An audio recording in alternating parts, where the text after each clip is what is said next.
Hey there, friends of failure, and welcome to this week's episode of the Failure Guy podcast. I am here with a good friend, Angelique Stidhum. Hello. Angelique, how are you? Would you like to pronounce your name better if mine wasn't great? It was perfect. Just give us yours. It's not my name. It's my husband's name, Give us so I'm your I'm legal still name. filling it It's out your too. name. Give us your legal name and your pronunciation, just for the record. The legal name. Okay. Angelique you said it wasn't your name, so I'm just clarifying. It's your name, right? Well, I got the last name because I married that guy. Remember? Yeah. He's a good guy. Yeah. So it's isn't he the head of the mafia, the Don? Fine. Donnell. Well, I shortened it, obviously. The Don. I like it. Okay, so I'm Angelique Stidhum, and I'm a professional rabbit hole hunter. Yes. Most people don't know what that is, including everyone but you.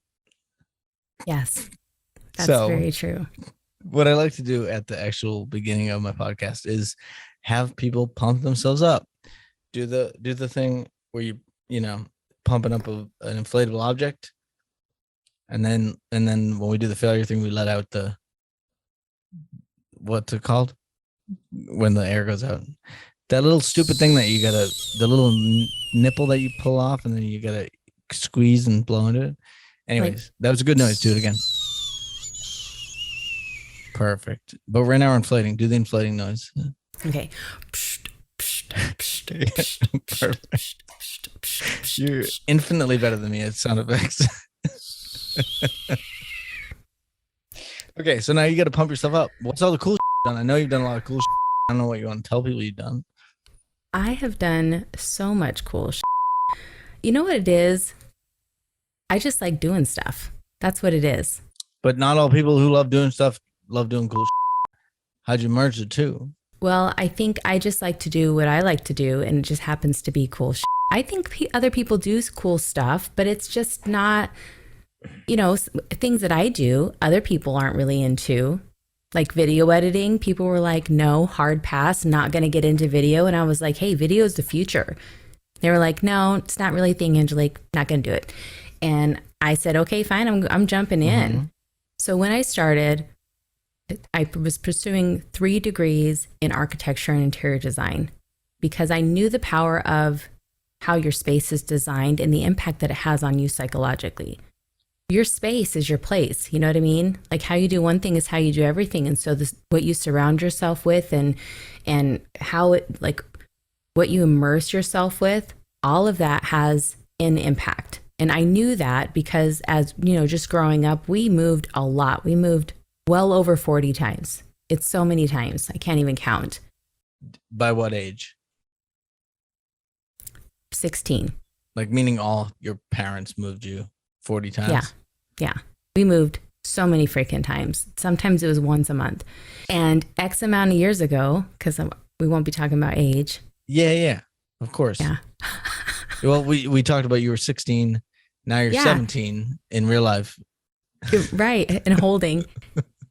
But I will tell you that what I know is the power of influencing your psyche with things.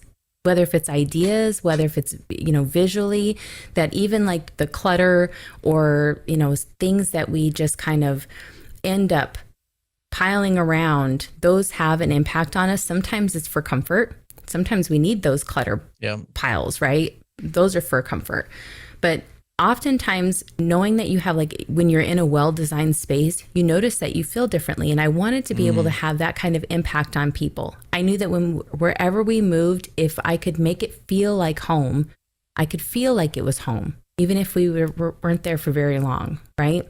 Mm-hmm. That was really important to me. From a visual or a functional aspect, because for me, knowing where things are is a huge piece of it too. Is it both?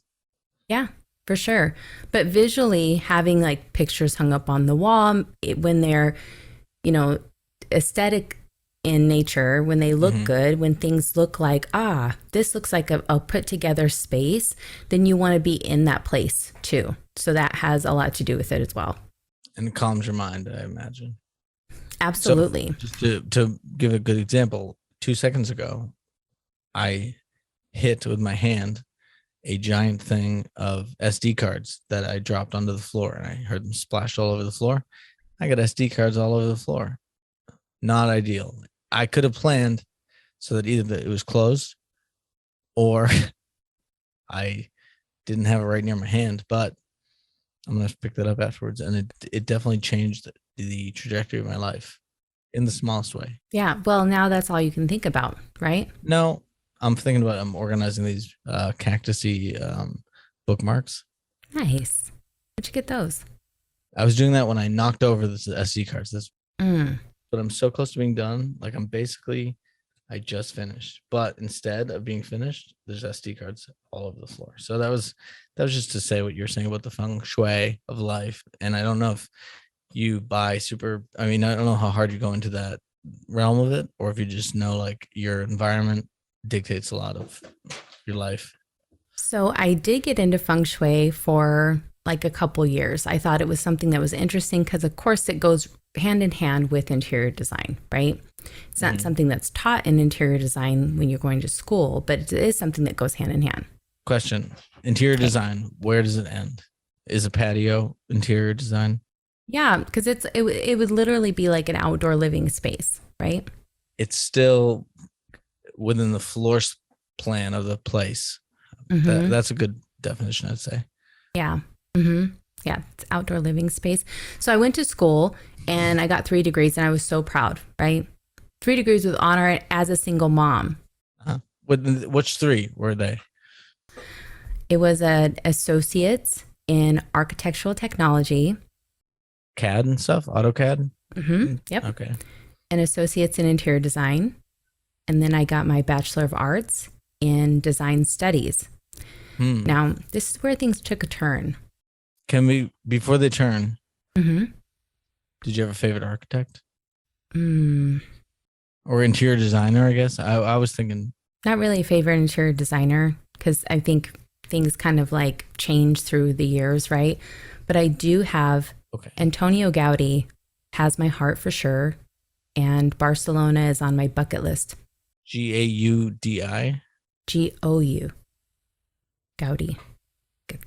I might be spelling it wrong. And I know his name, Antonio Gaudi, and he has these buildings in Barcelona, Spain. Barcelona. Is that right? Right. Barcelona. My 2 roommates that most recently lived with are from Spain, so you have to say it right. This share watch. I mansplained while being a white guy how to say a Spanish word. Go ahead. Okay. In Barcelona, he has these buildings that are to die for. And I'm a huge fan of the Art Nouveau movement. So that's probably why. Okay. So fast forward, took a turn. I go to ASU. Now I'm in the design studies program. Now I'm studying more of like the human design element. So there's a lot of classes on the psychology of design, human design, like the psychology of space and experience. And while I, of course, think that all this applies, I'm soaking it up because to me, it was all about the experience and all about the impact, right? That's the part that was most important to me. Well, to me, honestly, sorry to interrupt, the human part is the part I am. Yeah. Right? How I experience it. Why wouldn't I care the most about that? Right. But mainly like as a user, I guess. Really being more intentional and aware of the experiences that we have and why we have those experiences. You know, the psychology of color class really was, I think, the catalyst to why I fell in love with the psychology of design and space, you know, how it impacts you in that way. So the psychology of color stuff, because I read a bit about it. I don't know if I got the right breakdown, like blue's confident and blah, blah, blah. Green's more, earth environmental is how I associate it now. I don't know who established the psychology relations, but when you pick something that's not that color, so let's say you picked red for confident, even though that's more whatever intensity or something, are you screwed or is it just harder? Or how much of an impact does that psychology of color thing have? You know, I think it depends on where it's used. the type of business you mean? Well, it's not even for if you're talking about business, if you're just talking about spaces, the impact that colors have on your brain. So being in a red room versus looking at a red logo. So what colors do you like to be around the most? Yellow and green. Yeah. Yellow. Yeah. I don't really like a yellow like room per se, but yeah, there it is, yellow and green. And I think the reason why is because I just love plants. Like green for me is very soothing. Green's my favorite color. Sorry. Yeah, mine too. Really? Mhm. What's your second? Mine's pink, and then orange. Like orangey, like a coral. Oh, okay. Is pink 3? Well, mine's like coral, so it's like a mix of pink and orange. Boop, right in the center. Oh, okay. So if I go green, pink, orange, it's like you think green coral is a pretty good if you merge 2 and 3 Yeah, of mine. green, yeah. And then yellow. You got to throw yellow in there. Yellow's at the very bottom of my list, or at least it would be far down. Yeah, but I bet you like to experience yellow. I bought a sweet sweatshirt that is ridiculous. That doesn't fit me. It's way too small. But just washed it. I might put it on at some point. It's yellow. You might get more comfortable if I put that on. Okay. Sorry, give me your rundown of what you think like for the listener. Okay. I love doing things for the listener as if it's not for me also. Let's give us just a little quickie rundown of what you remember of the psychology of color. Like which colors do what? And I'm going to shut up this whole time. Gosh. All right. So red is definitely intense, but using red to make things more fast paced. So if you want quick decisions, it's red. Let's talk about purple is like royalty. So something that's more regal, use purple. Blue is for trust, dependability. Yellow is for like easy. Think of easy, flowing, fun, good time. I think, you start getting in between those colors and you're just kind of like mixing in those two. But I think we kind of went over green already too. Green being like a very soothing color environment. A lot of environmental companies will use that. But what's interesting is if you think about Walmart uses blue and yellow together. So trust that it's good, right? Trust that it's a good time. And normally it's like cheap products. IKEA, same thing. You would think they would just be using red because everything's so fast there, but psychologically, they want their audience to think of, does it have bunnies on it? Of what? What do they want to think of? Sorry. We'll talk about it in a second. They want their audience to trust, right? To trust them, IKEA. They want to trust their products. So naturally, that's why they use blue and yellow. What is this sweater about and what's on the sweater? Is this your sweater? That's the other question that I have is. Well, first of all, it is my sweater. Okay. I was looking for my IKEA bucket hat, which I have made out of an IKEA bag. It looks like maybe a touch 4 sizes too small. I'm just going to throw that out there. Maybe a child's large. I don't know. Let's see. It doesn't go past my button. But look at this. Is it bunnies riding an elephant? You tell me, because I haven't looked at it that hard. Man, okay. There's at least 2 bunnies on 1 elephant. You do your best to describe it. Here, this yellow knit sweater, it's a cable knit sweater, starring 3 bunnies, 4, maybe 4, 3.5 bunnies, and 1 elephant. 1 bunny has an umbrella, walking a tightrope. Another bunny juggling 3 balls on a unicycle. They're Easter eggs. Juggling Easter eggs on a unicycle. We have another bunny showing a red and green Sweater. It's a sweater of bunnies wearing sweaters, riding an elephant, not wearing a saddle though. It's a magic carpet. It's a magic Or a carpet turtle, on or like that looks like a turtle, maybe. with a turtle with a I mean, a trunk. magic carpet shaped like a turtle. Oh yes, it's a saddle turtle Oh. carpet. And what does that say? Le Cirque. Le Cirque. The circus in French, I believe. Le Cirque means rabbit circus. And Anything on the back? It just looked like I showed my ass, but I was trying to see it. I can't move in this chair. Also, my chair this is still laughing. air drying from yesterday, so it's so wet. It's just wet and uncomfortable. Thank you for showing us all your sweater, Ben. This is for me though to wear. I don't know when, Yeah. and it's too small for sure.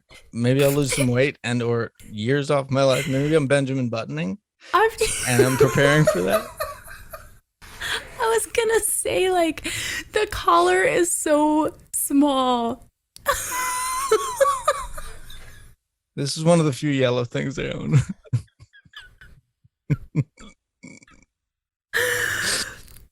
on a scale of 1 to 10, what would you give it overall, all categories?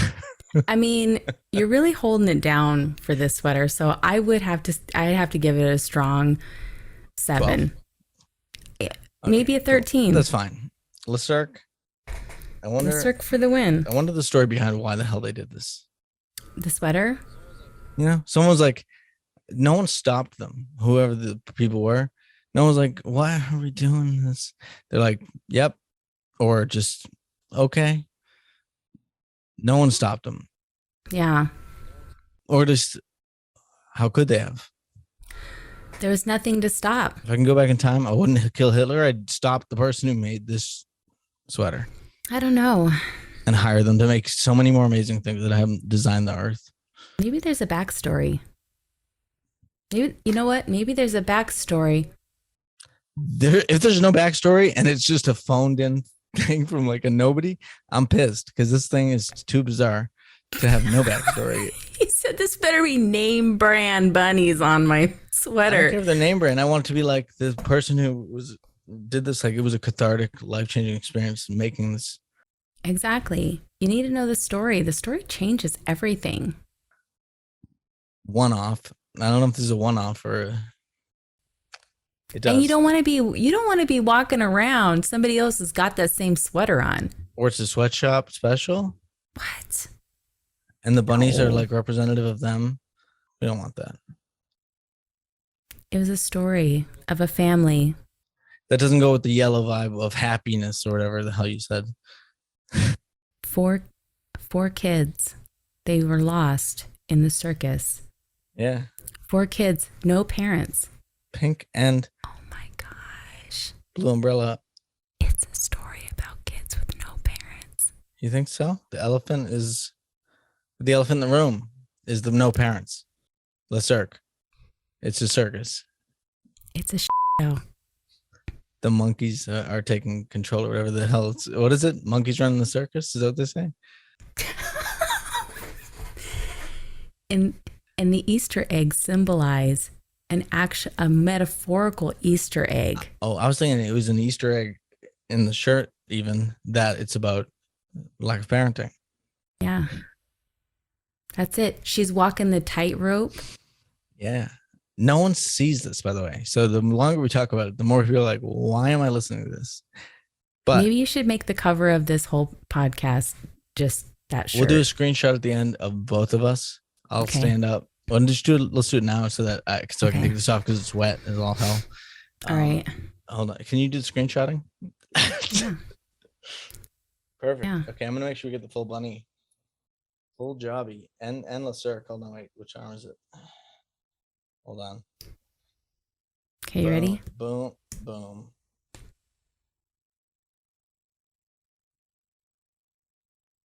Okay, one more. Hold on. And then this kind.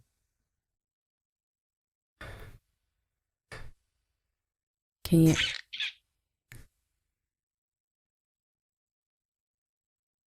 Okay. Perfect. Now I'm gonna Perfect. take this off. Off. Okay. So you were saying the psychology of color was the first time you really got into the human aspect of it all. Yeah. Do you think people really want to hear all that part though? How'd I you think fuck up? Let's go with the failures. Is it I gonna lead into mean, a failure? I mean, this shirt was a success. the shirt was a success. We're turning failures into successes on this show. Boop. At the time, it probably sold very few, but it's on the come up. You know, I'm gonna offer it as merch. You're bringing it back. Yeah, one quantity of one. if you had, if you had if you had embroidered Les Cirque sweaters for and it said failure, like maybe she's slipping. Two sizes too small. They're all two sizes too small. They're every single one. What size are you? And then you send them 2 sizes smaller than that. I thought it was a tag on the inside. It was just the other side of the elephant. Nice. That's a metaphor. Okay, so these degrees, did they come in handy or no? No, I spent all this money and all this time, even to graduate with honors as a single parent. My son was in the hospital. He had a rare form of epilepsy, 50 to 80 seizures a day. And I thought that this mattered so much that I was literally like killing myself to get this done. I thought it was going to matter. I thought my life was going to change because I was the first person in my family to go to college. Like that should matter. That's supposed to matter. According to the American dream, this is how I'm fixing. This is how I'm going to change the entire trajectory of my family, my lineage, right? Spend all this money, go to school, do an awesome job, have this amazing career. Like that was the vibe, that was the plan. And then the housing market crashed. And then I had no job. There was no job for me to go to. And all of the jobs that were available for me to just get right out of college were like, yeah, no, we can totally have you sit at the front desk. I have degrees. Why would I be sitting at the front desk? This is like entry level with no experience. And it was because 3 degrees of separation from. yeah. And I'm like, don't I know somebody that knows somebody? They're like, yeah, no, come in. You could work with our firm. We can pay you minimum wage because that's what everybody else is getting paid right now. And I was like, are you kidding me? And it's because I was competing with all these people with these huge books of business, right? BOBs. They were coming from other firms, right? And I just could not compete with them as a new grad. So I didn't. Oh yeah, you went. Okay, I know a little bit of your story from our first conversation ever, which is when you called me not too recently after we met, and then I told you my Grand Canyon story. You told me your story. I remember vaguely because I'm going based on memory, and I want to show off the fact that months ago I heard that you started doing modeling, I think, for yourself, and then you realized you like being behind the camera, so you started doing camera work for other people. They were all too bullshit or whatever to even learn how to use the camera. So you're like, screw it, I'm going to learn the camera like nobody else. And then now you're getting front and behind the camera and start teaching people how to do either cameratography or modeling. Yeah. Did that cover a bunch of stuff that now you can skip? Yep. So that's it. And then I realized that people didn't know what to do. Did I f anything up or is that all accurate? No. Oh, okay. Yeah, it's pretty accurate. And then I needed to learn how to help people use those photos that I was taking of them and boom, into marketing. So that was my deep dive. Then I started to learn people actually didn't know what they were doing with marketing. So it wasn't necessarily me helping them come up with marketing materials or tools. Now I had to find out how to find problems and solve them within marketing. By the way, if you're listening, listeners, hopefully you are, because otherwise, what are you doing?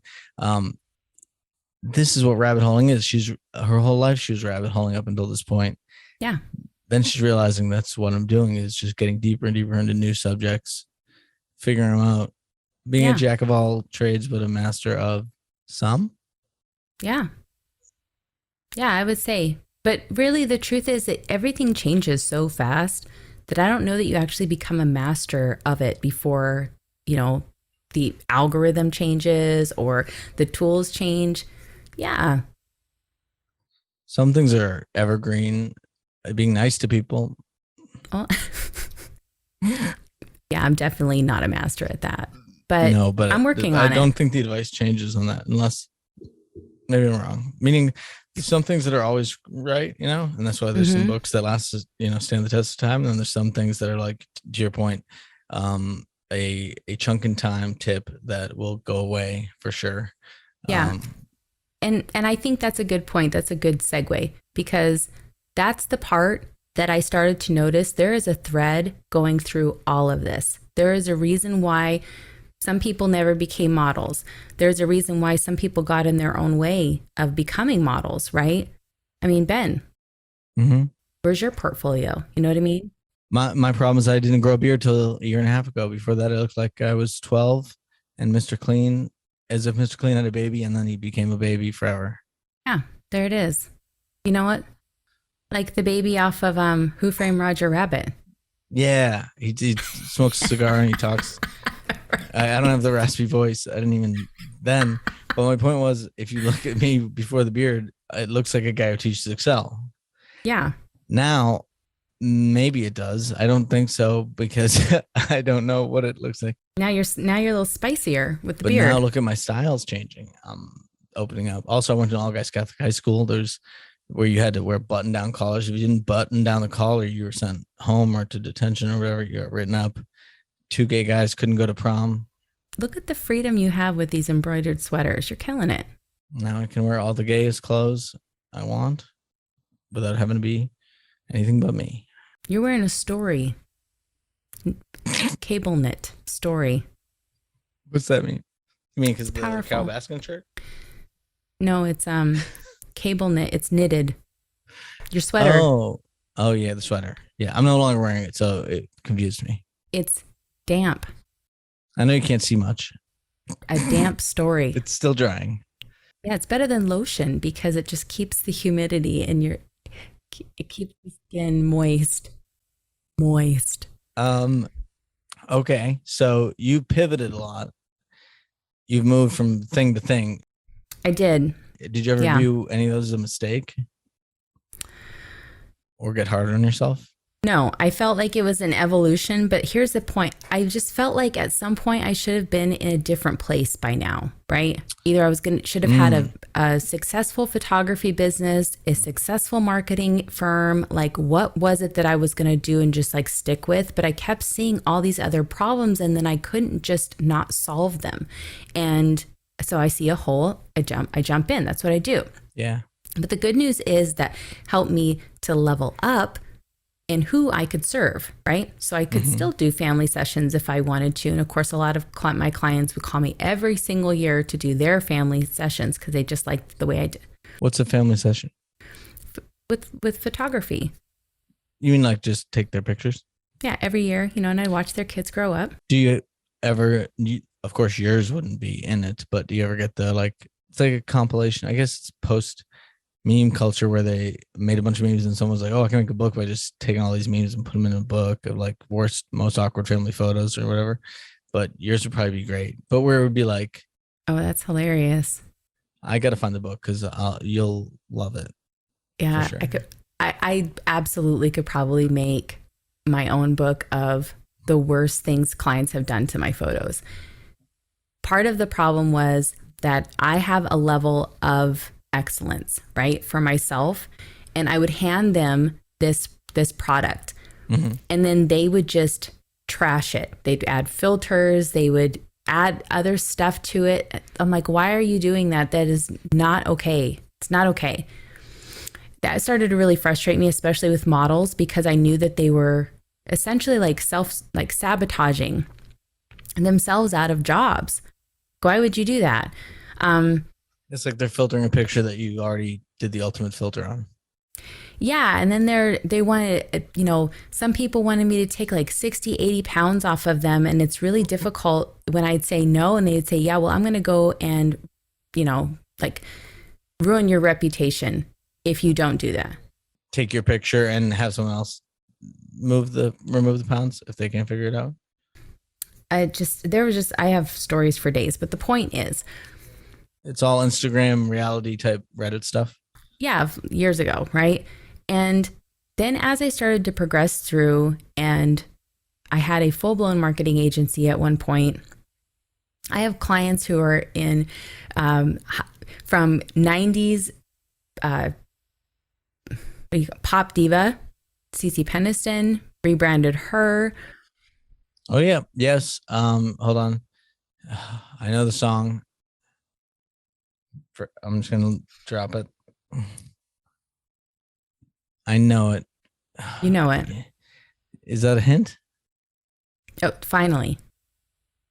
Oh, it's happened to me right in front of my face. Yeah. Okay. Yeah. That song. Yeah. Yep. So I got to have some pretty awesome experiences with Penis ton. I cannot get over that. Go ahead though. Yeah. And what was really difficult was having to constantly change her Wikipedia because people can alter it. They would always just take the last part off of her name. Terrible. Take it off? Oh, make it penis. Yeah. I thought they would write a bunch of things about the explanation for why she had went through a ton of penis, etc. I thought they'd write an entry about it. They just would take off the name. So we would have to, there was somebody in New Jersey, because we can see where the pings are coming from. Like we got down to that level and tried to block their IP address. I was in New Jersey for a hot second, and I was removing the word ton quite a lot. Not from any specific website. So I got to have some pretty awesome experiences going through all of that, right? But still super frustrated because I was like, I'm going to go 1,000%. When I go in, I go hard. I'm all in, going 1,000%. Go hard in the paint. And then nothing, right? Like working with celebrities, various celebrities, never really helped me because they wanted to keep me as like a secret weapon, like in their back pocket. Like, don't go work for anybody else, only do this for me. How does that help me? You're the rabbit in the hat. That makes the trick possible, but you don't get credit. So I started to find out like, okay, well, how can I level up? What can I do to move forward? And then I started into business systems and learning how to build online business in general.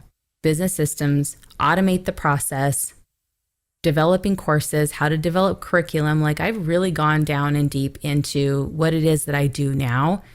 The problem is that no matter who it is I help, they will always end up sabotaging their own success. They will literally undo everything that they have paid me to do. Mm-hmm. They will go in the opposite direction. I will brand them. They will look polished. They will feel good about themselves. And then I will see them posting some stuff that is like, that does not invoke trust with your audience, right? That is in the wrong direction. Why are you doing that? Yeah. So confusing, so frustrating because you work hard to get them success and then you see them just sabotaging it, right? Because they don't understand. And it's not a matter of them not understanding. It's a matter of them not believing. Or comprehending in a way to believe. So here's the unsolicited therapy. Perfect. It is not that people just suck at what they do. It is not that there are some people that are good at things and some people that are just not good at things and they should stay away from them or not try. It is a matter of believing. That is literally it. That is all. That is the difference. Meaning trust in the person who's giving you the services. It doesn't matter how much you pay another person. Let's say you pay Mark Cuban to come in, fix your business. Oh, believing in your product. Is that what we're saying? Elon Musk, come in and completely fix your business. Sure. Like bar rescue guy. I don't have a bar, but come in. Yep, exactly. Come and fix the business.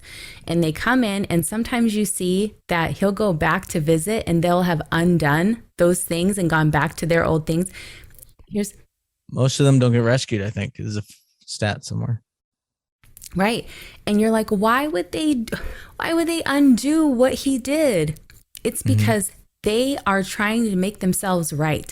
They did not believe that they could have the level of success that he believed that they could, right? Same for my clients. They could not believe when I would look at them and I would look at all of their ingredients and I would say, this is what we're going to build. this is what you can achieve, right? They wouldn't believe it. They would go and sabotage everything that I've done to make themselves right to the level that they could see themselves at. That was it. Just money down the drain, effort, time down the drain, because at the end of the day, they're only going to go as far as they believe they can go. Yeah, that's so shitty. It's the truth. So I've got a pitch for you. Ready? I will do anything you say. I will not deviate from it, but I will pay you nothing. But you get a percentage of profit, not revenue. I'm not a dumbass, but a decent percentage, and I will follow whatever you say. If you say I gotta sell Excel wearing a magician's outfit, I'm already buying a magician's outfit, you know? But see, I would be having a percentage in your belief, not your profit. My problem is since I only make money for me, I need someone else to make money in order to motivate me. That's why I'm saying, so like, I need to trick myself. I in my head, there's a guy named Ralph who makes 10% of everything I own, but it's not real enough for me to actually do anything. It's just a stupid imaginary friend I have, apparently. Yeah, no, and I have one too, by the way. Her name is Patricia. Do you have a name for yours? Well, I just said his name was Ralph. But I was thinking about having a fictional, like, EA, executive assistant kind of thing, like a receptionist. And I was watching Silicon Valley, and Jared from Silicon Valley uses the name Ed Chambers, and he acts like a total dick, and his character is really dorky. So Ed Chambers is probably gonna be my new as in new. I've never ever done a fake anything. My new fake persona to be. That's like doing like that. Have you seen Better Call Saul? Yeah. The Jimmy McGill thing where he answers like a British guy. It's like that thing, but it's Ed Chambers. And so Patricia, though, is that what you said, Patricia? Patricia. Yeah, I call her Patty when she's being a bitch. Oh, Patricia. Yeah. What'd she do for you? So Patty is actually my ego, and Patty wants to keep me safe, right? So Patty does things and she responds and she steps up in front, and she will be the one to react to something because she's my ego. So she's protecting my pride. She's making me feel safe and protected and looked out for, right? Of course, we all have this type of thing inside of us that does this, right? Even if we say like, you know, gosh, no, I don't want to do that anymore. I don't want to be like that. Patty's like, hold my beer. I got you. And she will just move right on in because she knows all the steps, she's got it all choreographed, right? Yeah. I mean, the truth is, I learned this through a training called Warrior Training with Jeff Fagan. And he breaks down the difference of your true self and your false self. And the exercise was to name your false self. That way you can start to disassociate when it's your true self functioning, or if it's your false self making choices, decisions, and leading behaviors. So this is something I always say is every time I was fired from a job, like who I was at the job and who I was at home became more the same person till I was that guy all the time. So I think that's along the same vibes. Also, on your birthday, make yourself a patty cake. Oh, nice. I don't really want a patty cake, though. I try to tell Patty... Play patty cake with yourself. to just take 1,000 seats. Always and in all ways. Just take 1,000 seats. Sit down, Patty. Sit down and shut up. She has to come along. So I'm like, all right, come on, let's go. Like when I'm trying to meditate, she'll be like, squirrel. And I'll be like, come on, Patty, we're going down this meditation. You can come too. But no distracting me from other things. I feel like take a seat and take 1,000 seats are not the same command. One's like, they have power. Okay. But sorry. Well, if she takes 1,000, then she'll be busy for a while, maybe. Or sit the down 1,000 times, I'd take right. as a replacement. Okay, so that's good. We each have fictional characters to try to help us life hack our brains into thinking we're not just working for ourselves. Yeah, and so what I realized though is that I've allowed Patty, right, this person, to do a lot for me. I've allowed her to lead a lot of my life, and it doesn't work out for me. So in the sense of Am I talking to Patty right now, or am I talking to Angelique? You're talking to me for sure. Okay. But I will tell. Oh, you said me. That's a Patty move. Oh, well played. I will tell you. Angelique, come out from inside. I will tell you this though.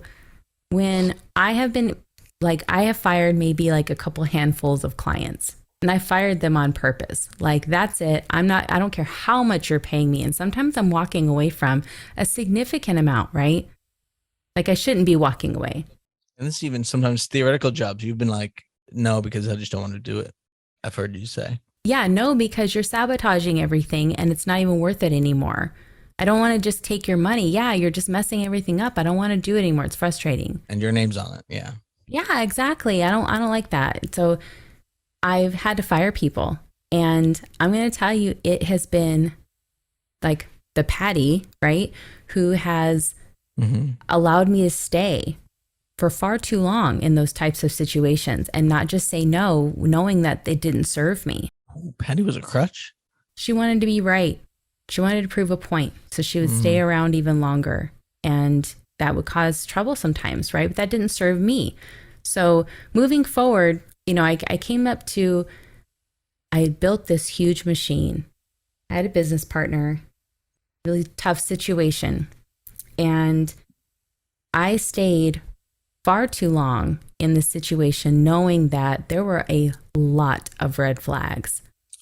But the truth is, when I look back at every single client that I have fired over the years, every opportunity that I have walked away from, I've wondered, what is it that leads to this point?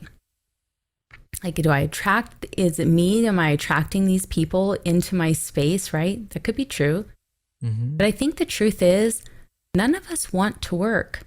The truth is, no matter the level of success you achieve, the amount of money that you bring into your life, it does not change your belief systems about yourself.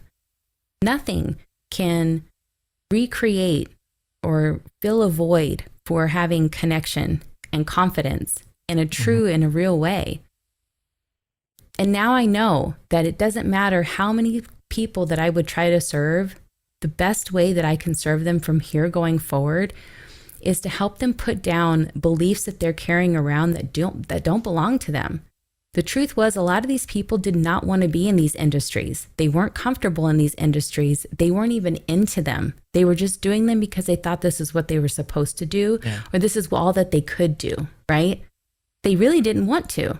I've said on a previous podcast, but something like 60% of dentists don't want to be dentists, but they still are because they took all the time to become a dentist. Yeah. And even though they're saying something, what they believe is a completely different story, right? And when you are misaligned in that way, that's why nothing else adds up. That's why these behaviors start to look like sabotage, and other people are looking at you going, well, wait a second, you said your goal was this. Why would you be doing that? Right?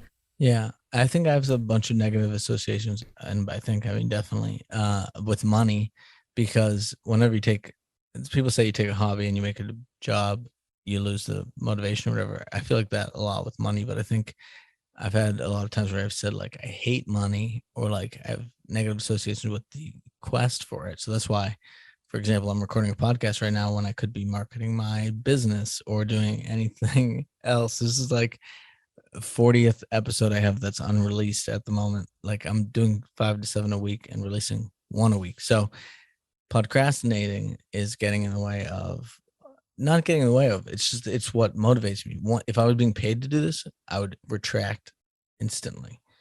You know? So that's why I gotta have someone else make money, or trick myself into, maybe I gotta use points instead of money. I don't know what hack I gotta use, but I gotta use some kind of life hack. Like gamify it.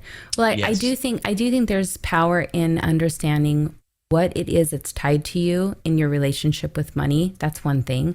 What it is that's tied to you in your relationship with your habits, because sometimes those deeply rooted beliefs, regardless of what we try to place in front of them, if we don't address those, like Patty, they'll rise up, right? And they'll take a hold. They'll start to drive our behaviors. when you mentioned being the first of your family to go to college, I also was. So I had really poor role models for money. So Mm-hmm. while I do it as a job, financial planning and analysis, I always joke I don't like taking my work home with me, but really it's just that I'm either too tapped out on finances, or it's when it's my own money, it's like, oh, I can do whatever I want with it. And also I was shown by people who didn't know what to do with it, what they did with it, you know? Yeah, and a lot of that programming, right? It's like reruns that run in the background, and you it's a familiar and comforting sound to hear, like credit doesn't matter, right? Money doesn't define you. Money's not everything. Money is the root of all evil. It doesn't matter. Mm-hmm. And what I don't need things, I don't need stuff, which is true. We don't need stuff and things, but we do need the ability to feel stable. Yes. A level of comfort. Stability and security and safety. That's right. And if you're looking at Pavlovs Triangle, this goes back to the entire root and basis of psychology. You cannot. Do you mean Maslow's hierarchy of needs, or is that a different thing? That's what I'm talking about. Maslow's hierarchy of needs. Pavlov's the dog guy, right? Yeah. Yeah. Pavlov's the dog. Yeah. If you're Do you want to leave that failure in? I always take my guests' failures out of the episode. I leave my own in. Oh, please. No, absolutely. Leave it in. Pavlov's Triangle. Go ahead. Yeah. Pavlov's Triangle, which is now Maslow's hierarchy of needs, which you're absolutely right. But I have this in my kitchen on the wall. Have this in painter's tape and Post-its on the wall. Oh, custom. Yeah. Made my own. And every time that I'm talking even to my kids, but I have it in the wall in my kitchen because I use this wall as like part of it's almost like a murder wall, where I like build out my funnels with Post-its, and it's almost like a murder wall. You got, 100% clicked instantly with me. What do you mean a murder wall? Yeah. You know what I'm talking about. A shrine to murder? All the details. Yeah. All the details. Or you mean like when you're trying to solve a murder and you use the yarn and the pins? Yep. Yeah. I thought you meant like a murder wall. These are all the people I've murdered. I'm going to kill it with this strategy. Yeah, exactly. Yeah. 187 on a motherfucking idea. That's right. On the ideas. And so I use this wall, and I have this triangle, painter's tape and Post-its. But on the bottom, of course, are like all of your basic needs. And no matter how far up you go, if at some point in time, any of those basic needs off of the first two tiers are compromised at all, you will rubber band back down to where those are. So your security, your stability, emotionally, physically, financially, any of those things that rock your foundation and stability, you're going to rubber band back down. Survivability, yeah. Yeah. So it doesn't matter how much success you've had. If you're emotionally unstable, you're going to rubber band back down. You'll never get up there. If you're MC hammering it. Exactly. Yeah. Yeah. But a lot of that, even him, rooted in beliefs, right? Mm-hmm. He was trying to fill a void where he could have assigned a new meaning to these things, these stories that he was told, these programs and these things that he believed, signing a new meaning and really peeling back the layers to expose it, sit with it for a moment and give it permission, like Patricia. I think Too Legit to Quit was his own thing though. He promoted that. Yeah. I'm saying maybe just a dumb joke, but I don't know I don't know his backstory. I don't know if you read his autobiography, but I don't know why he did what he did. No, but really think what you're saying. It makes absolute sense. Like he literally was just going to be dumb until he was done, right? He was not going to quit. Or he thought it would never end. Yeah. The money would just keep on coming. Yeah. Yeah. And he didn't have to change anything about himself, and therefore he didn't. And that's why he wound up in the same place. Hammer don't hurt him. Hurt himself. Don't hurt yourself. That's right. Yeah. You should have been talking to the man in the mirror. Should have been asking him to change his ways. Just to make a lot of musical. Yeah. When you brush your teeth in the morning, do you look at yourself? I don't know if you can see yourself, but if you could, do you look at yourself in the mirror or do you not? Yeah, sometimes. Here's why I think I'm my teeth brushing routine. I'm a hard brusher. I overbrush. So let's get that out of the way. Weathered gums. I am a chronic overbrusher. I've been told to brush less I've been told to brush for less time. That's rare. And I've been told to brush with a softer bristle because I am literally eroding my gums away with. We need to average out, because I'm like the guy who already buys the soft stuff, and then still I got the electric one. Mm-hmm. Sometimes the gums are a little sensitive; they'll bleed even with that. You are building yours up for like the war. Mine don't bleed. Yeah, I floss. Yeah. I'm a chronic flosser, and I brush so hard because I'm like nooks and crannies, folks. You do have incredibly great teeth. Thanks. Nooks and crannies. Yep. I get in them. Yeah. Thomas's English Muffins sponsored this episode for $0. For $0. Great deal. Okay, so when did you mess up? Did you have any failures? No, I just told you. I like it. Oh, wait, you mean just trusting that person for so long, or was, because I don't think you said how much that person, whoever it was detrimental to your own advancement or not. Well, here's the thing. I realized that what I have is vision. I have vision. You give me your ingredients and I will concoct. It's so funny you say that and you can't see. Well, I think that's my lesson though. I have this vision. I come to somebody comes to me, whichever way it happens. And just to clarify, you can't see. You're legally blind, right? Yeah, well, I'm going to get there. Hold on. Okay, I just want to make sure that my joke didn't sound like it made no sense. No, it is a joke because I think that's part of my lesson, honestly, is I have been giving my vision away to all of these people for so long, right? And over the last 2 years, I've literally been going blind. And it took for me to finally give a huge vision to somebody else and build it for them. And they took it from me. And meanwhile, I'm actively losing my vision. And I keep telling them like, hey, I need you to do your job so I can do my job because I can't keep doing your job and my job. I need you to step up, do your job. I got to ice my eyes. I had so much pressure. As it started happening, I was like freaking out, right? But the truth was, I think the lesson in all of this is my eyes are fine. My eyeballs are like 20/20. They're fine. Nothing's wrong with them. Yeah. Barbara Walters. They just don't focus. So when I started going into the different eye doctors, right? Some of these are like $400 an appointment. I would go in and I would say, hey, I can't see. Can you help me? They do vision tests. They do different kinds of vision tests. You know, some of them with like air and pressure and different lasers and whatnot. They'd say, oh no, your eyes are fine. You just can't focus them. No, I know that. That's why I came in here. So I told you. Yeah, you're the doctor. Can you figure out why I can't focus them? But I think the bigger picture here is that I have been giving away my vision to other people for so long. Does that have scientific merit though, that it's possible? I don't know, but I'm taking my back. Okay, starting now. If you gain vision, now I'll buy in. I'll believe the science, whether there is any. I may be losing my eyesight, but I am not losing my vision. How about that? Love it. And I do believe that there is power in the brain, right? And how it manifests itself physically through our body. And I think that I had just given so much of myself, and I was almost like a trade, like a toxic trade, because my gift, my superpower was taking other people's ingredients and making things with them. I was never really making anything with my own. Even though people look at my stuff and they go, gosh, you're so good at this, you're so good at that. It's like, but I was never really...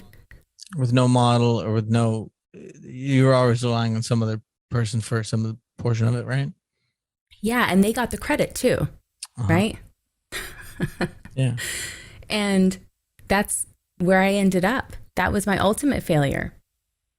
I see a weird correlation in the fact that I've felt the same way a lot, but just in corporate America, doing all the financial modeling stuff, and then the CEO or whoever's, or my boss would be presenting to the CEO, like so much credit being taken from me, and also so much time spent making things. I made dashboards where you could tweak everything, and they tweaked nothing. And I'm like, why did I spend like twice or three times as long making this so tweakable, awesome?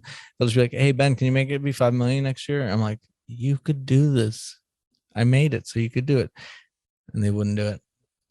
Yeah. But now I have those skills, just like same thing with you. Like we have these weird skills because we go so deep into something. And I hate corporate politics, so I just got better at the stuff. We are scrappy, so we know enough, and then now we can start filling in our weaknesses with people who are actually talented, because you can't do everything alone, obviously. Yeah. But what if we are just still playing out this sick little game that we're taught as kids? We're taught this in school. Where do we get our validation from? Other people, grades, these other types of scores and whatnot that get placed upon us that give us the value, pieces of paper, right? Is it evolutionary though? To be accepted socially? I think it's bullshit. I think it's all bullshit. It is absolutely shit. Yeah, but so is the fact that we sleep a third of our lives. Yeah. Here's my point though. Okay. I think that if we were to really just peel it all back, at the end of the day, at the end of the life, right? At the end of the term, what is it that we're all goaling for? What is it? Because you can't take followers with you. Followers aren't going to help you. Feeling good about yourself, I think, right? And the way we do that is through other people's validation, right? It's stability. It's security. All of these things are filling in those first two layers in that hierarchy of needs. Yep. What if there was a way for us to be able to give that to ourselves? I'd say that'd be cool. And are you hinting at the fact that you have a way? Yeah, we found a way. Oh, wow. Yeah. And now that we're doing that. This is the hot goss? No. And now that we're doing it, it's almost like. Is this fresh off the, or what you're saying? We, meaning you? What is it that you're doing? Well, really, it wasn't even me who found it. I'm going to be honest. I'm just taking the credit. Now I'm taking the credit. It's Donnell. Oh, hey. Yeah. Yeah, it's Donnell. Nice. I found him. Honestly, you had so much taken from you. He doesn't need it. He'll find someone else to take it from. And then you pay it forward with the taking of the credit. Well, see, what I get to do then is he just goes and he doesn't even care about the credit part. He doesn't even want to talk about it, but he needs to talk about it. Yeah, you're right. I've heard him talk. Yeah, he doesn't want to talk about it. I could tell. He needs to talk about it because people need to know this stuff. They need to know that there is a better way. Well, I don't like talking about Excel either. I get deflated sometimes. I got to pump myself up. I can feel him sometimes similarly go up. I'm going into my retirement spiel or whatever. And, you've got to figure out a way to reinvigorate yourself. So you're a stand-up comedian saying the joke for the first time rather than very clearly saying it for the 8,000th time. I struggle with that a lot. So now I'm just going to make it my mission. Instead of helping people grow their business, I'm going to help them build something that's better than a business. Help them understand how to build and carve a path that's not to an income that is tied to their time, an income that is tied to a trend, an income that is tied to a need that may or may not be there in a few years, or they may not be able to serve in a few years. But something that is lasting, something that will fill those buckets, because no matter what it is, people want to quit their jobs to run out here and risk it all. The truth is, it is terrifying when you know that you may not be able to keep those buckets filled on those first two tiers of the hierarchy of needs. That's the risk. I'm looking at them right now, by the way. It's physiological and safety are the first two. I looked it up just to make sure. Yeah. And then it goes belonging and love, esteem, cognitive, aesthetic, self-actualization, and then transcendence. But the first four apparently are deficiency needs, and the other ones are growth needs, supposedly, according to this one thing. I put a bunch of things in the chat. Possible mastermind URLs. Don't worry, I got it. Love it. Never sure what it's going to be for. Sage Quit was a version of Rage Quit, but like it was supposed to be about video games that like knowing when to quit. Unsolicited therapy you already like. If we do a podcast on orange collar crimes, that's about prison related crimes, and it was mainly because there was no crime dubbed orange. Green is against the planet. Red is when white collar goes violent. There's white collar, blue collar. What else? Orange now. I don't know. I think, my mom met my dad in prison. Oh, see? That's the first story. Yeah, they were married in You were a crime. in San Quentin prison. He was there for life, and Stevie Wonder was part of the reason why he got out of prison. And now you're losing your vision? And now I'm losing my vision. Stevie Wonder, it was like a monkey paw thing. I'll get you out of prison, but eventually you're going to go blind. Yeah, there it is. There's the trade. Thanks, Dad. That's interesting. Yeah, they did a documentary. BBC did. Yeah, I remember seeing the trailer on it because it's one of the things you're tagged in IMDb. This will also be one of the things you're tagged on IMDb for. But you're already tagged in a thanks on Vinny's episode, I believe, because I just tagged Kimber with a similar thanks.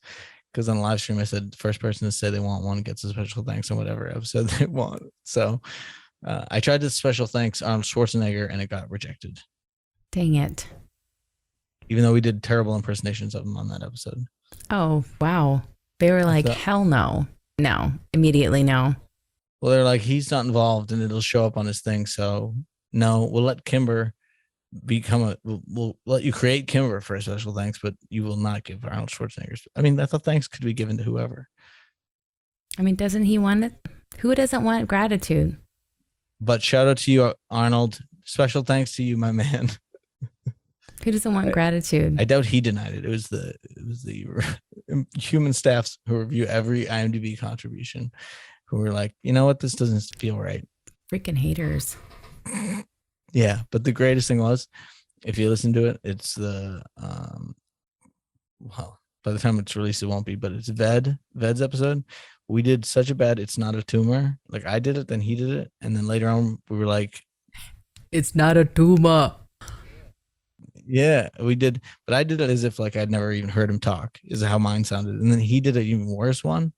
And then later I was like, we can just get rid of that if you want. And then I was like, or we could emphasize it by playing it 3 times. And he said, well, we're not going to do that. And then I played it 3 times in a row with both mine and his. And you can tell just how bad it is, especially when you have to listen to it 3 times. Wow. Did you edit that yet? Oh, yeah, it's out. That was the first time I've ever repeated something in an episode. Besides the fact that I repeat almost everything I say in most episodes, but I mean, like copying and pasting. So since we're running super late and you seem to be maybe looking at time, okay, cool. But is there anything on the subject of failure or historical failures that you want to talk about before the last 2 questions, which are more forward-looking / present-looking? No, yeah. Let's go with the next questions. All right. So being a guest on the show, you get a get out of fail free card. Oh my gosh. So I'm going to hand this through the internet. Beep. Hell yes. Or do a grasp sound. You're better with sound effects. Okay. Okay. Way better than I do a boop. I don't know why. Okay. Boop. So it's a short-lived card though, because you're going to have to cash in immediately. So get out of fail free. Gosh, I feel like I should have been prepared for this. Hold on. No, that's the worst thing you could do. No. Okay, let's do it again. Let's do it one more time. All right. I'm ready. All right. I'm not even going to re-say what it is, but here's your get out of fail free card. And here we go. Okay. You didn't make the sound though. I need your sound effect. All right, okay, let's do it one more time. All right, and here's your get out of fail free card. Oh, thanks. Okay, one more time. No, get out of fail free card. Coming your way, coming in hot. Oh, thanks. Oh, dang it. I'm going to use multiple of those. I'm not recording another one for sure. So, okay. You cannot use your get out of jail free card for what just happened, but Okay. you can use it for any kind of a hobby of or a passion or a thing that you wanted to pursue historically in life that you didn't do because of the amount of failure involved. So I usually say stand-up comedy because there's a lot of bombing that's involved. Some people will say they want to be good at working out, their relationships, they want to be a pilot. Who knows what it is? What would be the thing you could use if you had to use that card for that you'd maybe an actress or I don't think you can get your vision back. Would be singing. Singing. Okay. Can't you already sing? Be singing. Yeah. So be a famous singer. I would think at least I would have written more and been more active with my music before I had kids. I think that's the part is I picked up guitar and I started singing and performing after I became a mom. And gosh, I had so much time and potential, an opportunity before I, just single chick out there. So I think I would have been an awesome chick, like part of the Chicks with Picks lineup. It's now. So I think now you're going to be it. I mean, I think you can go back in time and use the card, but also I think you're going to go start singing now is the idea. I have been singing now. I've been singing, doing little intros and little jingles for my show. Here's a pitch. And there's never any money behind my pitches to you, but Get Out of Jail free card has no intro. And whatever I come up with is going to be absolute horseshit. And then the next question also has no intro. Same with the pump up deflate thing, but those are the only three things I do every episode. So you're going to use yours for singing. What kind of singing would you be doing? Jazz club in New Orleans? Are you on rock stages in Iceland? Okay. I honestly was a neo soul singer until I started getting published. Once I met with my publisher, he pushed me out of my box. I now have placements with jazz, alternative rock. Mm-hmm. One song I was told to write. So in a good way, pushed you out of your box. Yeah. And so now it's like, I don't want to just write in one genre anymore. So I think I would continue. If I had an opportunity, I would continue to write in the same way I was before. It was just whatever moved me, and I'm not put in a box anymore, in that way. So I want to make lo-fi beats. That's something I want to do.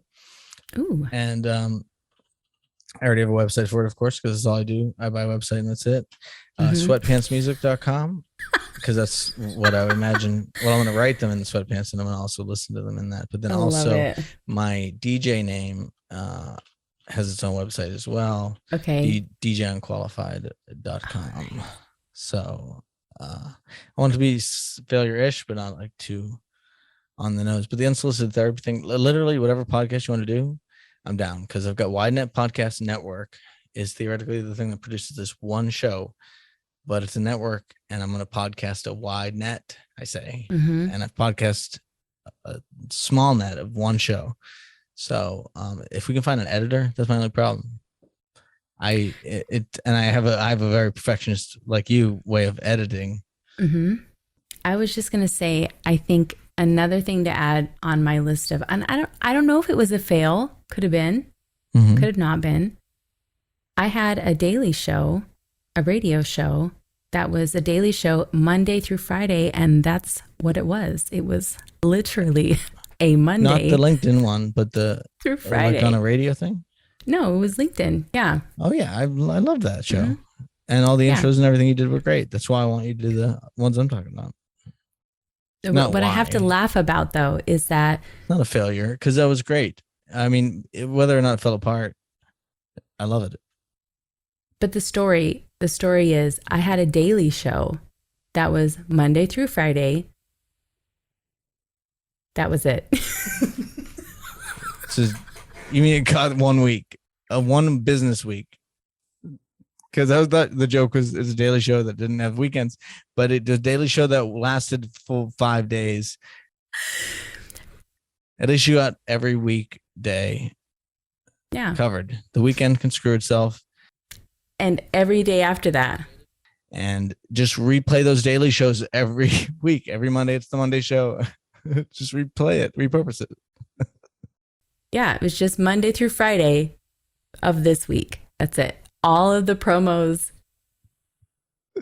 You should just, it's a time capsule. You should just keep replaying it. Yeah, just every Monday. In case you missed last week's, same thing. Here it is. Yeah, it's just the same. Monday through Friday. Well, honestly, I think it was overambitious, which is good. I don't know why it fell apart. You're welcome to say, but you don't have to. And I thought you did a bang up job. I think the part of the problem is the audience. The way to engage with the audience on LinkedIn Audio is weird. Yeah. You know? It was really good, and a lot of people were enjoying it. So we were building an audience. That was a good thing. The problem was that my co-host at the time got a job offer and had to and couldn't commit to the show anymore because he wasn't available. And instead of just saying that, he handled it in a really poor way. Yeah. And that was the unfortunate part about that, was that, instead of just telling me what was going on, he just kind of left me out the loop, and I didn't understand what was happening. Ghosted or not? Ghosted, semi-ghosted, zombied? Yeah, he pretty much ghosted, and he was just feeling bad that he didn't want to have like what he felt was going to feel like confrontation or letting me down. So he just felt like he just wouldn't do it at all. Yeah, avoidance. And the way that I found out was on the town hall, publicly in front of everybody. I found out that he wasn't doing the show anymore. And I just felt like Patricia was like, the did you just say? Oh, you just summoned Patty. Patty was like, oh, hell no. Patty's been dormant for a bit. Yeah, she was like, I got this, hold my beer. And she just got all in her feelings. And I was like, girl, take it from here, because I don't even know how to respond right now. Earlier tonight, I went to the restaurant I choked at across the street, but it's called Talk of the Town. It's funny that the town hall was where you found out where you choked. Yeah, that's where I choked. Well, I'll commit to a weekly show, and I will not fail. Will I fail in many ways related to it? Absolutely. Will I give up? No. Yeah. Well, the other part was that I don't have access, to the LinkedIn Audio. So, but neither do I. But I also have 15 podcast slots, which I've used one of, and combined, I get 750,000 downloads a month. So I've got an infinite amount of space. We can make a bunch of podcasts, or just one. We could to add on to the mix, because it's great. When I was doing it, so first of all, my first podcast was actually a Mad TV one. We did one episode, me and a co-host, and we realized we couldn't even work together, even though I edited the shit out of it and it was awesome. He just didn't like, how I'm a lot for some people. Yeah, you are. I was a lot for him. I know, that's why I got to be my own thing, because I'm a lot even for me. Yeah, same. Me too. If I'm being honest. But I feel like if there was some idea, like I don't know which one of the ideas you liked. Unsolicited therapy sounds more like your jam. Yeah, I like it because I have so many thoughts and opinions, and I just would like to just let them out. So the original idea was like go to Reddit's like relationship advice, just pick a random thing and talk about it. But it could be anything. Is it what kind of therapy would you want to give out? You want to do it now? No, because we're almost, at least I got to do other things. My first one was unlicensed therapy because I want I like that. We'll be clear, but I only got .net, .com was taken. So I just let that lapse because I think it's more important to have .com. Unsolicited, we can still say we're not licensed, and you didn't even ask for it. Yeah. So it's like double whammy. Okay, so then the last thing of the Failure Guy show, the thing I say is, as you know, probably from multiple LinkedIn posts, some of which went sideways. I don't like fake it till you make it. I like the fail it till you nail it thing. Yes. So what's the next thing you're going to do that you don't know much about, that you're going to fail it until you nail it, that you're going to just approach it with trepidation and excitement and see how you do? Okay, so it's teaching people what my husband does since he doesn't want to teach people what he does. Mm-hmm. I'm going to have to do it. And it involves a lot of math and freaking hate math. That's good though. You can be the knowledge extractor. That's the thing. And I can talk to people in more normal terms where I'm like, you add up the numbers.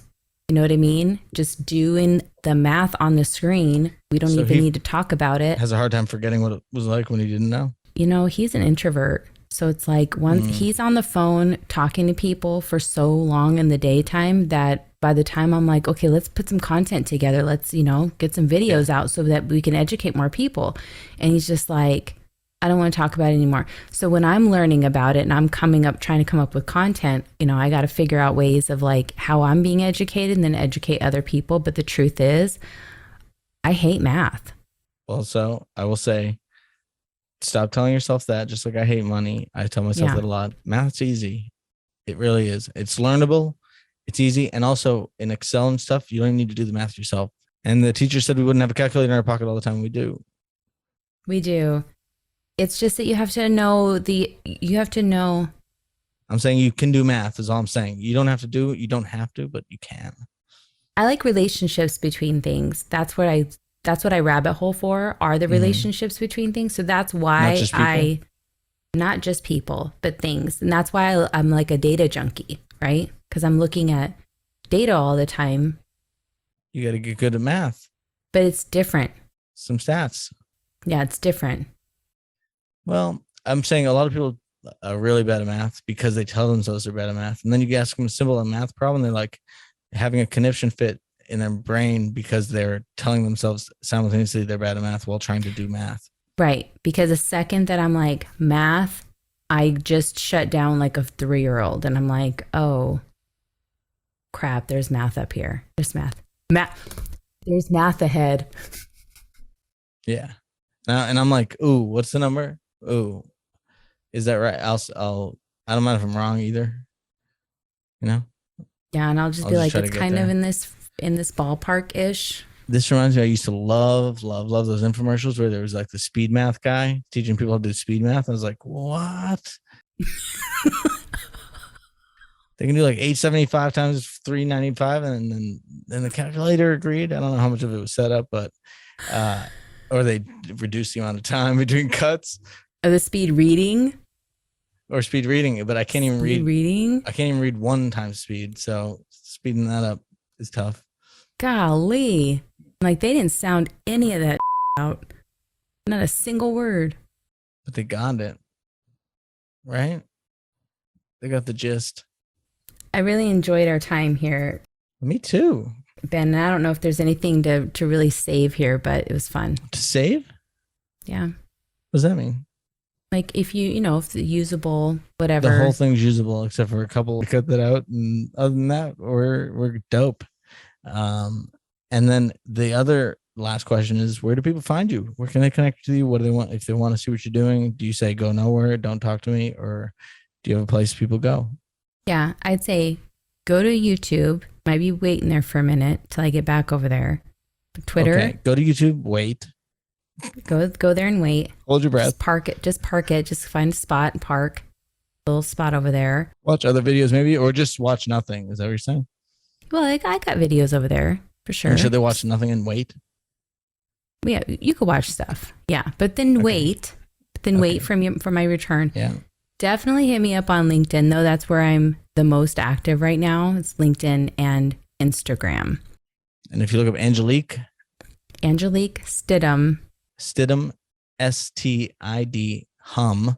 That's right. Stidhum. You'll find me. It'll be in the show notes, and it'll also be the title of the episode. So, by the way, when I edited my Nana's episode, she has landline, and there's no noise reduction I could do because there was no noise in the background. Like, even if she moved it this far away, she couldn't hear her. So there was nothing to drop. I think we should do a whole podcast episode just on landlines and see how good the quality is. Hell yeah. Just the whole podcast, just like this. You know what? We could be like. Yeah. She's holding up a yellow phone with the classic squiggly wire. Yeah. I should do some content, some reels, my feet up on the wall. You know, like I'm talking to people back in the day. Oh man, yeah. Feet on the wall is the most important part of that. You need to get the nubby thing that makes it so you can put it on your, that weird, looks like a high heel shoe almost. Or it makes the whole thing look like a high heel shoe, I think. Yeah, it does. Yeah. So I don't know if good. those were add-ons or if the whole phone came like that. I don't know how Yeah, it works. it sticky is glued on there. Oh, it was the Yeah. original pop socket. It's not like a phone shoe. It's not like a phone shoe. No, well, no, it's not a Not a shoe for a phone phone, shoe. but it's like the phone became a shoe visually. I hated that. I thought when we went to headsets, it was a big improvement over the what do we call that? The shoulder nub, the shoulder pad for phones. It's yeah, it's an ear. With a shoulder pad, it's less bad. Straighten your collarbone or whatever, or your shoulder bone, whatever the bone it is, not as great. People who are less than 30 years old have no clue what we're even trying to talk about, probably. They don't. And I'm going to say something inappropriate probably. Please so do. I'm trying to. I mark every episode explicit. No, I just don't want it to come out wrong. Oh, I don't want this it is to the come end out of the wrong. episode. If they're still listening, they're fine. I was going to say it's like a shoulder prosthetic for the phone. It's like That's totally cool. prosthetic. If I had a fake shoulder or fake arm, I would add that to my arm phone. I would make it like accessories. And it would also hold an umbrella. It would hold an umbrella. Oh, hell yeah. That's Yeah. so ingenious, actually. Why don't they just do that? Well, I was looking at the thing on Amazon yesterday. It was just a shoulder strap, and you put an umbrella in it, but it showed an umbrella, but it didn't come with an umbrella. I was like, you assholes. What? It was a shoulder strap that holds. Wouldn't you need like the one that fits in the holder? That's what I thought. That's why I was like, oh, this is tempting. But then for $38, it's just a shoulder strap. No. So then instead, bionic arm or whatever, definitely you could incorporate that, right? Even if you had a vice here that just all did was vice onto the handle. Yeah, I mean, you could be able to like put like a pot holder on your thing. Like they come with different ends. I think we're becoming like Inspector Gadget or Edward Scissorhands or something. Oh, that's so good. Inspector Gadget. Do you know I just rewrote the Fraggle Rock? You asked me if I like Fraggle Rock, and that's all you said. And I was like, well, are we not going to talk about the dozers? And then I'm eating. I just rewrote buildings and stuff. You said nothing else. Hold on. I rewrote the Fraggle Rock theme song. You doing a reboot? I rewrote it for Donnell. It's a reel on Instagram. Can you play it now? Yeah. Can this be the premiere? Worldwide premiere, unless you release it before I edit this? I did release it on what's it called? But let me see. Okay, hold on. This is the worldwide podcast premiere. You want me to pull it up and play it through the computer though? Do whatever you want. Whatever would sound the best. Do I have to allow you to share your screen? No, I can just play it. Well, I did. But I just want to make sure that it's I'll let you know it's audible and not hearable. Yeah, like I don't want to play it through the phone, through the microphone, because like that wouldn't be good.